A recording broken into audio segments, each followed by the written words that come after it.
दुसरी बातमी काँग्रेसचे प्रदेशाध्यक्ष हर्षवर्धन सपकाळ यांनी मुख्यमंत्री फडणवीसांवर सडकून टीका केली। फडणवीस हे सर्वात मोठे डाकू आका असल्याचं सपकाळ म्हणाले। परभणी जिल्ह्यामधील पाथरी इथल्या जाहीर सभेत सपकाळ यांनी हे विधान केलं। त्यानंतर भाजप नेत्यांनी सपकाळ यांच्यावर जोरदार हल्ला चढवला। हर्षवर्धन सपकाळांचा फडणवीसांवर निशाणा। ये सबसे बड़ा डाकू, सबसे बड़ा आका और सबसे बड़ा दरिंदा यदि कोई होगा तो महाराष्ट्र का मुख्यमंत्री देवेंद्र फडणवीस है। आरक्षणाच्या मुद्द्यावरून जोरदार टीका। इस महाराष्ट्र को जलाने के लिए, इस महाराष्ट्र में नफरत फैलाने का काम ये भारतीय जनता पार्टी कर रही है। फडणवीसांच्या नार्को टेस्टची मागणी। और इस देवेंद्र फडणवीस की नार्को टेस्ट यदि होती है तो दूध का दूध और पानी का पानी हो जाएगा। भाजपाकडून सपकाळांना जोरदार प्रत्युत्तर। काँग्रेसच्या प्रांताध्यक्षांनी स्वतःच्या अवकातीत राहावं। 6 महिने प्रदेशाध्यक्ष होऊन त्यांना अजून कोण महाराष्ट्रात ओळखत नाही प्रदेशाध्यक्ष म्हणून, आणि त्याच्यामुळे ते बावचळलेत।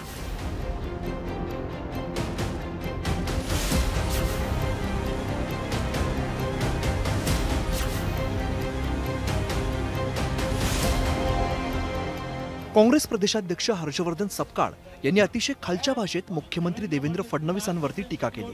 ये सबसे बड़ा डाकू, सबसे बड़ा आका और सबसे बड़ा दरिंदा यदि कोई होगा तो महाराष्ट्र का मुख्यमंत्री देवेंद्र फडणवीस है।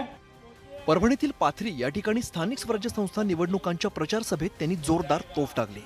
इस महाराष्ट्र को जलाने के लिए, इस महाराष्ट्र में नफरत फैलाने का काम ये भारतीय जनता पार्टी कर रही है। मुख्यमंत्री फडणवीस हे राज्यातील सर्वात मोठे डाकू आका असल्याचं सपकाळ म्हणाले। मगर सबसे जाबड़ी नार्को टेस्ट किसी करने को ना, तो जिसने मराठा विरुद्ध ओबीसी की लड़ाई लड़ाई, जिसने ओबीसी विरुद्ध विजेएनटी की लड़ाई लड़ाई, जिसने विजेएनटी विरुद्ध आदिवासी की लड़ाई लड़ाई, जिसने हिंदू विरुद्ध मुसलमान की लड़ाई लड़ी, ये सबसे बड़ा डाकू, सबसे बड़ा आका और सबसे बड़ा दरिंदा यदि कोई होगा तो महाराष्ट्र का मुख्यमंत्री देवेंद्र फडणवीस है। सपकाळ यांच्या टीकेनंतर भाजप नेत्यांनी सपकाळांवरती पलटवार केलाय। सपकाळांना कोणी ओळखतही नाही म्हणून फ्रस्ट्रेट होऊन ते टीका करत असल्याचं प्रत्युत्तर भाजपाने दिला। हर्षवर्धन सपकाळे हे बावचळलेत। काँग्रेसमध्ये ना त्यांची कोण दखल घेत की सर्वसामान्य जनता, आणि म्हणून 6 महिने प्रदेशाध्यक्ष होऊन त्यांना अजून कोण महाराष्ट्रात ओळखत नाही प्रदेशाध्यक्ष म्हणून, आणि त्याच्यामुळे ते बावचळलेत। त्यांचं मानसिक संतुलन बिघडलंय। त्यातनाच चर्चेत राहावं यासाठी देवेंद्रजींसारख्या नेत्यांवर अशा अश्लील भाषेत ते त्या ठिकाणी बोलतायत। त्यांना त्यांचे कार्यकर्ते विचारत ना, महाराष्ट्रातले काँग्रेसचे नेते त्यांना भीक घालत, म्हणून फ्रस्ट्रेटेड अवस्थेत मीडियाचे कॅमेरे त्यांच्याकडे येत नाहीत, म्हणून कुठेतरी आपण माध्यमांमध्ये झळकावं म्हणून त्यांनी देवाभाऊंबद्दल अभद्र वाणीचा प्रयोग केला।